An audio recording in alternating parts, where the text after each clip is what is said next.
how to make sourdough bread recipe video as requested. Starting out with the recipe. So you have flour, okay? And I like to start off at 1,000 grams of flour, okay? And then you want water. So water percentages can be anywhere between like 60 to 80%. 80 if you're using like whole wheat, because that will absorb more of it, percent. So if we do that on the calculator, let's say today I want to do, that's my password, that's no good. Let's say I want to do 72%, just a random number. That's gonna be, that I don't even need the calculator, that's 700. That's 720 grams of water, okay? And then the sourdough starter is anywhere between 10 to 20%, okay? So I didn't make that, I didn't feed it that much, so let's say I'm gonna use 15%, give or take.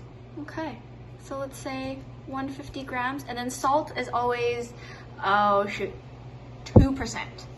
So that's gonna be 20 grams of salt.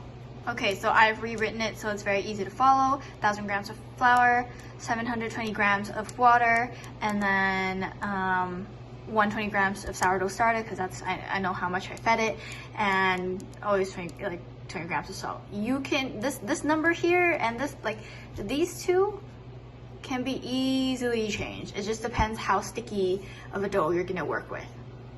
Okay, so I fed my starter at around 6 o'clock. It's been 3 hours later, so to speed things up because it is winter, I start off with like 35 to 40 degree water temp to feed it, and then I microwave the microwave on its own without it inside for like 30 seconds to 1 minute, and then I leave it on here. Every now and then I come into the kitchen, I check up on it, I microwave it again just to keep this whole environment warm. And then here we go. The starter has risen. When we first started, it was around 3 fingers high, and it has doubled, give or take. You look inside, it's all jiggly. So this is ready to be used, I think. Okay, so I have the starter in here, and then I'm gonna zero it out. And I'm going to pour in the water next. Out. Pour some back in.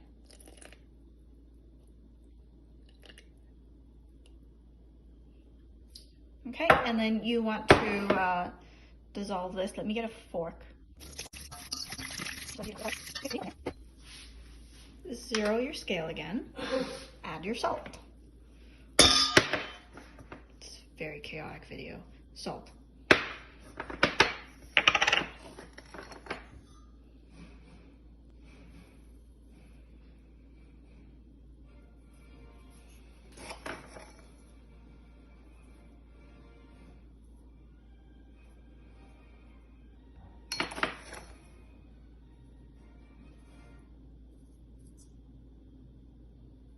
Okay, mix that a little bit, and then we're gonna measure out the flour.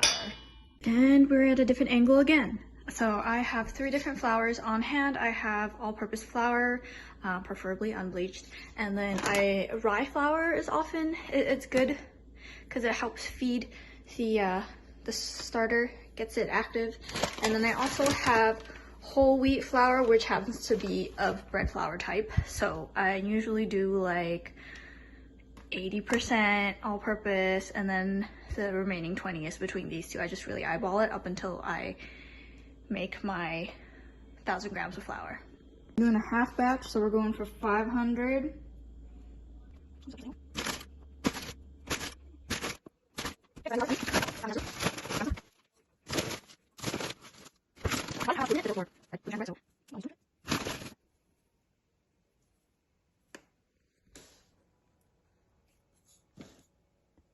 It's a 500. I don't know how long this video is going to be, but we are going to mix, and eventually give up on the fork and start using your hand. How to record this with one hand, but you literally just get in there, make sure everything's incorporated, and then we'll let it sit.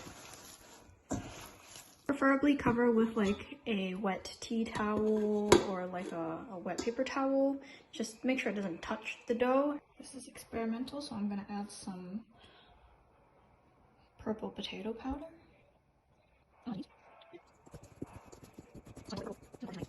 Actually, so this purple, I bet you it might turn more of a fuchsia pink after we mix it in with the sourdough, because some sort of science.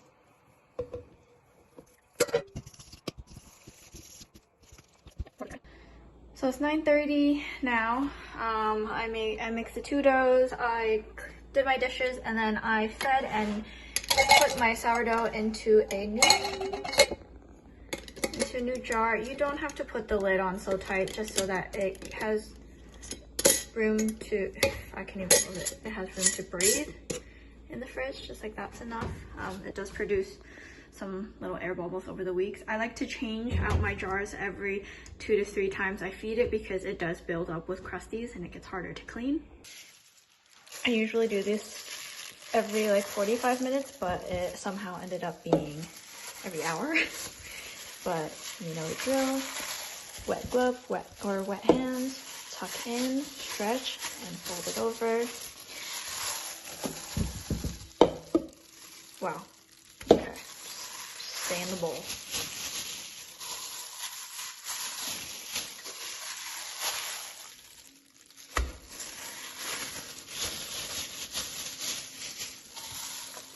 And I like to end things by flipping it over, tuck everything in, nice and neato. I have just discovered that I could put my phone here and do a top view. That would have been nice earlier. So tuck in there, stretch, fold, okay, stretch, fold, okay, stretch, fold, okay. Tuck the ends in. Put the glove back on, put a lid on it. So it's currently 11:26. I might do one more set of stretch and fold in half an hour and then just leave them until tomorrow morning. Okay, so I didn't do the final stretch and folds last night because, you know, I'm slightly handicapped right now. I didn't want to go back downstairs. So here's what the purple dough looks like. It smells yeasty. It has increased in volume and it looks pretty good.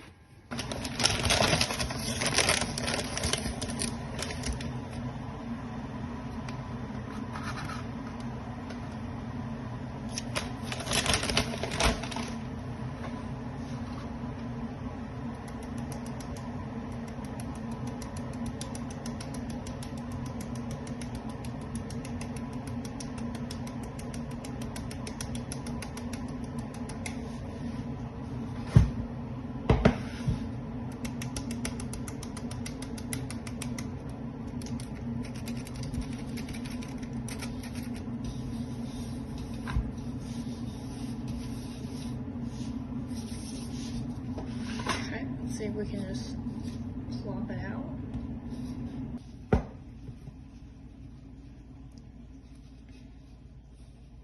There we go. Okay, we're gonna do this really quick. I have 2 different colors, so I'm dividing them each in half after I remove them from the bowl and just dusting it so it doesn't stick when it comes time to using it. Here we go. Imagine you're only doing this for one color, so you don't need to repeat it twice since I'm doing the marbling. You see, you fold the left, the right, the top, the bottom, and then you kind of just roll it in half again one more time. Seal the edges, and then just keep caressing the ball around until it feels like it's tight and firm. Sprinkle it with flour and put it into your banneton. If you don't have one, I just use a tea cloth sprinkled with a lot of regular flour. I think most people use white flour. And here you go. If you don't have a lid, you can also just put tinfoil or saran wrap just so the ball doesn't dry out in the fridge. Dutch oven right in the middle of the oven. Turn it on. Set it to, I know my oven temperature, so I only need it up to like 425 max, otherwise it's gonna burn. Ignore the dust.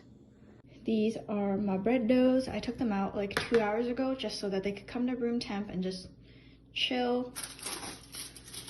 And yeah, you can see the color leaking through, so we're gonna have some cool marbling. I have these air fryer liners, which are the perfect size to put the dough into. But if you don't have that, you can take regular parchment paper, crinkle it up, and then unfold it just so that it's more malleable, and then just plop the dough onto there. So here we go. Ball number 1. We're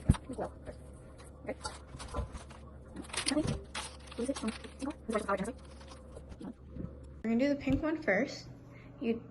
I think you're not supposed to do it right in the middle. You're supposed to go off a little bit and then at like a 45-degree angle. So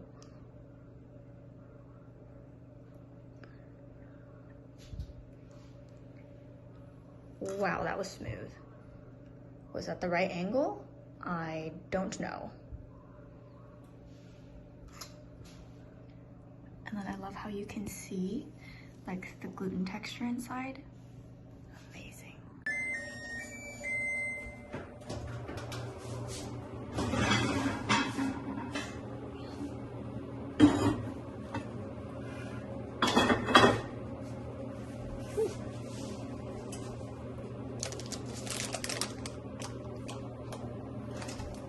Oh, don't scare me. What? You just walked up? Yeah, I heard you exhale.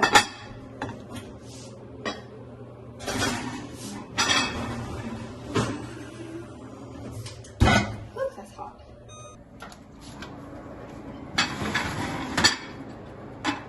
Oh, look at that bread rise. Okay. I set this for another 15 or so minutes, and also lower the temp down to like 390. Try to do the knock test.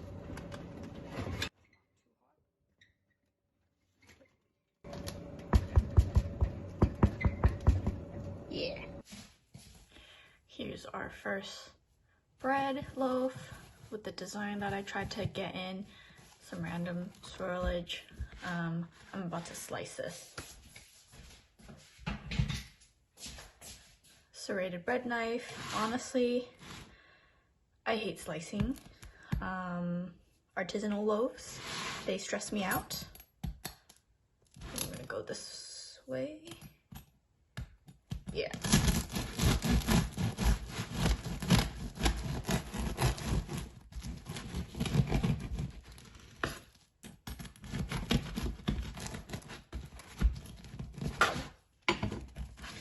Here we go. And that is how you make sourdough bread.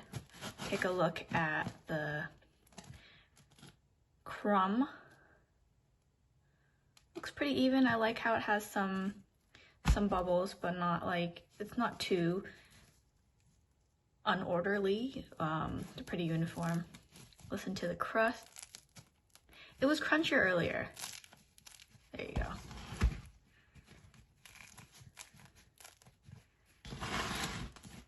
But yeah, thanks for watching. This is my random attempt at showing you how to bake sourdough bread.